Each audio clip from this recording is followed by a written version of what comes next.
अगर अडानी फेल हो गया तो भारत के 7 बड़े एयरपोर्ट्स फेल हो जाएंगे, 13 पोर्ट्स बंद हो जाएंगे। मुंबई में इलेक्ट्रिसिटी कौन प्रोवाइड करेगा पता नहीं, हमारे सोलर पावर का क्या होगा पता नहीं। Adani can not fail because Adani is too big to fail. अगर अडानी फेल होता है तो इसका इम्पैक्ट पूरे भारत पर होगा और भारत की प्रोग्रेस पर अगले 10 सालों के लिए फुल स्टॉप लग जाएगा। अडानी की सक्सेस आज भारत की सक्सेस के साथ जुड़ी हुई है।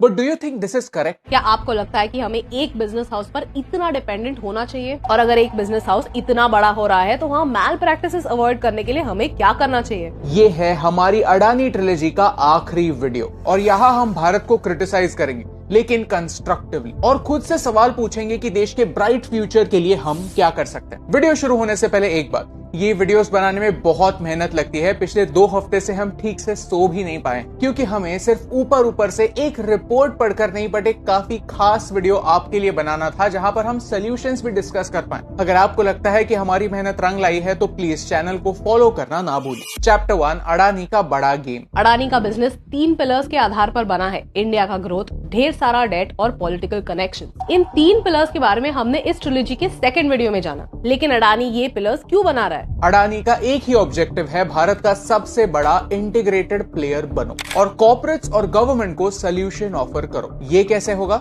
वर्टिकल और हॉरिजॉन्टल इंटीग्रेशन से। मतलब क्या है? जब एक कंपनी अपने ही फील्ड में दूसरी कंपीटिंग कंपनीज या एसेट्स एक्वायर करती है तो उसे हॉरिजॉन्टल इंटीग्रेशन कहते हैं। अडानी पोर्ट से आज भारत का 1/3 कार्गो ट्रांसपोर्ट होता है। अडानी के पास इतने सारे पोर्ट्स हैं तो उनका मार्केट शेयर नेचुरली बहुत हाई है। वर्टिकल इंटीग्रेशन यानी एक बिजनेस के लिए प्रोडक्शन के सारे स्टेप्स को खुद कंट्रोल करो। बेसिकली अपने मैन्युफैक्चरर खुद बनो, सप्लायर खुद बनो, डिस्ट्रीब्यूटर खुद बनो, खुद से ही खरीदो और खुद को ही बेचो। अडानी पावर का एग्जांपल लेते हैं। अडानी को पावर जनरेट करनी है तो अडानी के खुद के कोल माइंस है, कोल ट्रांसपोर्ट करने के लिए पोर्ट्स हैं, वो ट्रांसमिशन भी खुद करते हैं। भारत आत्मनिर्भर बने या ना बने, अडानी तो आत्मनिर्भर बन गया। तो प्रॉब्लम क्या है? ऑब्वियस प्रॉब्लम यह है कि इसके लिए बहुत सारा पैसा लगता है और कर्जा लेना पड़ता है। लेकिन इसके अलावा एक और प्रॉब्लम है, कहते हैं ना, don't keep all of your eggs in the same basket. आज Adani is too big to fail, यानी भारत के इतने important projects, ports, airport, solar power plants, mines Adani operate करता है। तो अडानी को क्रिटिसाइज करना सीधा भारत पर अटैक होता है। देश के सक्सेस की चाबी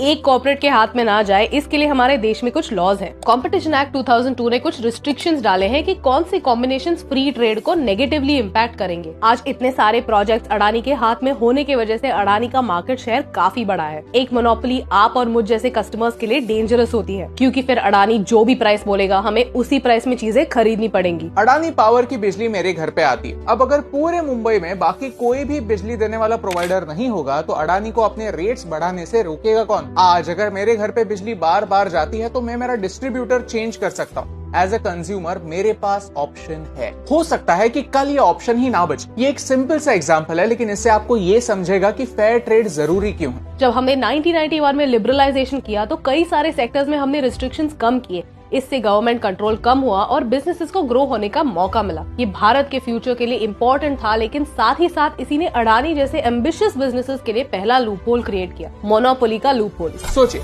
मैं मुंबई में रहता हूँ और अगर मुझे फ्लाइट पकड़नी है तो मुझे मुंबई एयरपोर्ट जाना पड़ेगा। मुंबई एयरपोर्ट अडानी के हाथ में। क्या मेरे पास ऑप्शन है? नहीं। बड़े प्रोजेक्ट्स में ऐसा ही होता है। That's why we need to be careful. Chapter 2, पैसों की हेरा फेरी। अगर आपको एक शहर से दूसरे शहर जाना है, अगर आप गूगल करेंगे तो 2 रास्ते दिखते हैं। एक है लॉन्ग कट जो हाईवे से होकर गुजरता है लेकिन बीच में टोल पड़ता है, और दूसरा है शॉर्टकट जो आधा टेढ़ा है लेकिन बीच में टोल नहीं पड़ता। ज्यादातर जुगाड़ू इंडियन सेकंड रास्ता प्रेफर करेंगे। वैसे ही किसी भी बड़ी कंपनी के लिए इस टोल का मतलब है टैक्सेस, जो भारत में काफी हाई है, तो ये कंपनी शॉर्टकट लेती है। हिंडनबर्ग का रिपोर्ट कहता है कि अडानी अपने आप में ही पैसा घुमाता है। किसी भी लॉ के हिसाब से रिलेटेड पार्टी ट्रांजैक्शंस इलीगल नहीं है। इम्पोर्टेंट ये है कि एक सिंपल सा फंडा फॉलो हो, FMV यानी fair market value. Suppose Adani ports Adani Wilmar से रिफाइंड ऑयल खरीदता है लेकिन उनसे होलसेल प्राइस से भी 50% ज्यादा डिस्काउंट लेता है, तो ये फेयर मार्केट वैल्यू नहीं है। इन सारी कंपनीज का नाम अडानी जरूर हो सकता है, लेकिन असल में in the eyes of law ये कंपनीज अलग अलग एंटिटीज हैं। आप ऐसे सोच सकते हैं कि ये एक परिवार नहीं, एक सोसाइटी है जिसमें अलग अलग लोग रहते हैं और अपना अपना धंधा करते हैं। अब रिलेशन के तौर पर एक दूसरे को थोड़ा सा डिस्काउंट देना आम बात, लेकिन अगर मैं मेरे पापा के बर्थडे के लिए कोई वीडियो बना रहा हूँ और मैं उनसे पैसे चार्ज नहीं करता तो वो अलग बात है। वैसे यहाँ पर नहीं चलेगा। क्यों नहीं चलेगा? क्योंकि ये डिस्काउंट आता कहाँ से है? किसी एक कंपनी के प्रॉफिट से। जब अडानी की एक कंपनी अडानी की दूसरी कंपनी को डिस्काउंट देती है तब वो अपना प्रॉफिट कम करती है। इसका गलत इस्तेमाल कंपनीज कर सकती हैं अपना टैक्स बचाने के लिए, एक प्रॉफिटेबल कंपनी से अपना पैसा निकालकर एक लॉस मेकिंग कंपनी में इन्वेस्ट करने के लिए। ये है सिस्टम का दूसरा लूप होल। अडानी के लोन्स के फिगर्स देखिए। यहाँ अडानी पावर और अडानी एंटरप्राइजेस में इतना सारा लोन रिलेटेड पार्टी से दिखाया गया है। ये प्रॉफिट छुपाने का एक जरिया हो सकता है या फिर पैसा घुमाने का, but nobody can be sure. Adani enterprises के फाइनेंशियल्स में किस सब्सिडरी ने कितना लोन लिया है ये दिखता है, लेकिन किसने उन्हें इतना लोन दिया ये दिखता नहीं है। तो ये क्वेश्चन काफी वैलिड है कि ये पैसा आया कहाँ से। आपने हिंडनबर्ग की रिपोर्ट में ये टर्म काफी सुनी होगी, शेल कंपनी। क्या होती है शेल कंपनी? बेसिकली एक शेल कंपनी ऐसी कंपनी होती है जो कुछ काम नहीं करती, सिर्फ लीगली एक रजिस्टर्ड कंपनी होती है। शायद उसके कोई एम्प्लॉइज भी ना हो, लेकिन उनके अकाउंट के थ्रू पैसा घुमाया जाता है। बड़े कॉर्पोरेशन शेल कंपनीज का इस्तेमाल टैक्स चुराने के लिए करते हैं। कैसे? पहले वो कोई ऐसा देश ढूंढते हैं जहाँ भारत से कम टैक्स है या फिर कोई टैक्स है ही नहीं। फिर वहाँ एक शेल कंपनी एस्टैब्लिश करते हैं। उस कंपनी को इंडिया से फंड्स भेजते हैं। मोस्टली इसे परचेज ट्रांजैक्शन के थ्रू किया जाता है। यही सेम फंड्स मॉरिशस में बेस्ड दूसरे कंपनी को एज अ लोन दिए जाते हैं और मॉरिशस से ये पैसा इंडिया आता है but as foreign direct investment. Mauritius से भारत में काफी सारा पैसा आता है, most of it in the form of foreign direct investment और FDI। यानी जब फॉरेन इन्वेस्टमेंट डायरेक्टली किसी कंपनी के शेयर्स या बॉन्ड्स वगैरह में हो तो उसे फॉरेन डायरेक्ट इन्वेस्टमेंट कहते हैं, क्योंकि वो इन्वेस्टमेंट डायरेक्टली एक कंपनी में हुआ है। ये सेम पैसे बार बार घुमा फिरा कर टैक्स चुराया जाता है। जब एक इंडियन कंपनी बाहर के किसी कंपनी को पेमेंट करती है तो उसे एज एन एक्सपेंस क्लेम करती है और अपना प्रॉफिट कम दिखाती है। फिर उस फॉरेन कंपनी को इस इनकम पर इंडिया के कंपैरिजन में कम टैक्स पे करना पड़ता है। फिर वही फंड्स मॉरिशस जाते हैं but as a loan. Same funds India आते हैं एज FDI। अगेन उस पर भी टैक्स नहीं होता। इस पूरे प्रोसेस को राउंड ट्रिपिंग कहते हैं। सोचिए आपको हनीमून के लिए यूरोप जाना है तो आप यहाँ से जर्मनी में फ्लाइट ले सकते हैं, जर्मनी से फ्रांस जा सकते हैं और फ्रांस से इंडिया आ सकते हैं। वैसे ही पैसों को दुनिया में घुमाया जाता है। अगेन क्या ये इलीगल है? नहीं।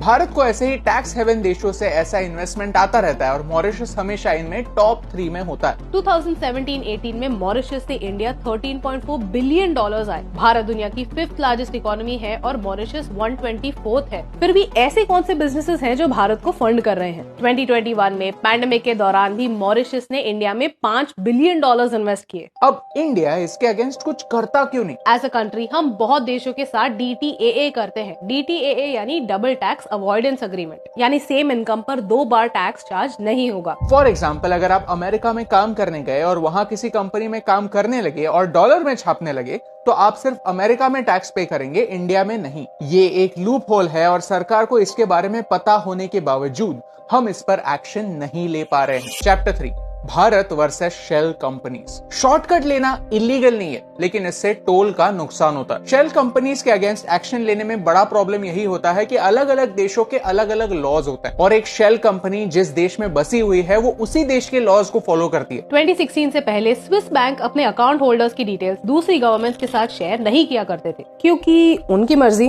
तो वो ब्लैक मनी के लिए एक हॉटस्पॉट बन गया था। वैसे ही शेल कंपनीज इंडिया के लिए एक प्रॉब्लम बन चुकी है, क्योंकि Cyprus, British Virgin Islands, Mauritius जैसे देश ट्रांसपेरेंट नहीं है। वो डिटेल्स शेयर नहीं करते, कंपनी की ट्रू ओनरशिप सीक्रेट ही रखते हैं, क्योंकि इन अ वे ये देश चाहते हैं कि भारत से पैसा उनके देश में आए, कम तो कम सही, लेकिन उस पैसे पर वो देश टैक्स चार्ज कर पाए। यहाँ हमारी फॉरेन पॉलिसी और स्ट्रांग होने की जरूरत है। अडानी के केस को लेकर हमें भारत के रूल्स और पॉलिसीज में चेंजेस करने की जरूरत है, ताकि अडानी ही नहीं और कोई भी इन लूपहोल्स का फायदा ना ले पाए। चैप्टर 4, तो हम क्या कर सकते हैं? कोई भी देश परफेक्ट नहीं होता, उसे परफेक्ट बनाना पड़ता है। और जब अडानी हिंडनबर्ग जैसी बातें होती है तो वो हमें एक मौका देती है भारत के लॉज को गहराई से देखने का, इस बात को समझने का मौका कि हमारी नैया में कहां-कहां होल्स हैं जो कल वीक स्पॉट्स बन सकते हैं और हमारी पूरी नैया को ले डूब सकते हैं। आप लेफ्ट विंग हो या राइट विंग, चाहते तो सब यही है कि भारत भिखारी ना बने, राइट?